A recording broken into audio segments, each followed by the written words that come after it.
ആഹാരം കഴിക്കുമ്പോൾ നിലത്ത് വീഴുന്നതും എടുത്ത് കഴിക്കണം എന്നുണ്ടോ? അത് വൃത്തികേടല്ലേ? ആഹാരം എന്നത് നാം ബഹുമാനിക്കേണ്ട ഒരു കാര്യമാണ്. നിലത്ത് വീഴുമ്പോൾ ആ നിലം വൃത്തിയാണെങ്കിൽ ആ ഭക്ഷണം എച്ചിലായിട്ടെടുത്ത് കളയലല്ല, അത് കഴിക്കുന്നത് കൊണ്ട് പ്രശ്നമൊന്നുമില്ല. പക്ഷേ നമ്മൾ ആ സ്ഥലം പരിശോധിക്കണം. ഒരുപാട് ആളുകൾ നടന്നു വരുന്ന സ്ഥലമാണോ, നജസ്സുള്ള സ്ഥലമാണോ, അതൊക്കെ ശ്രദ്ധിക്കണം. നല്ല പവിത്രമായ നല്ല സ്ഥലത്താണ് വീണതെങ്കിൽ തീർച്ചയായിട്ടും അതെടുത്ത് കഴിക്കാം. എന്തിനാണ് പാഴാക്കി കളയുക? ഒരു തരി ആഹാരം പോലും കിട്ടാത്ത ആയിരക്കണക്കിന്, പതിനായിരക്കണക്കിന്, ലക്ഷക്കണക്കിന് ആളുകൾ നമ്മുടെ രാജ്യത്തുണ്ട്.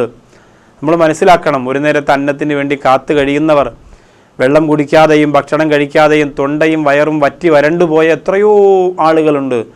അവരുടെ മുന്നിലാണ് നാം ഈ ഭക്ഷണം കൊണ്ടിങ്ങനെ കയ്യും കാളി കളിക്കുന്നത്. അള്ളാഹു താല കാത്തിരക്ഷിക്കട്ടെ. അതുകൊണ്ട് ഒരു തരി ആഹാരം പോലും നിലത്ത് വീണത് പോകട്ടെ, നിലത്ത് വീഴാതെ സൂക്ഷിച്ച് കൈകാര്യം ചെയ്യുക എന്നത് നമ്മുടെ ബാധ്യതയാണ്.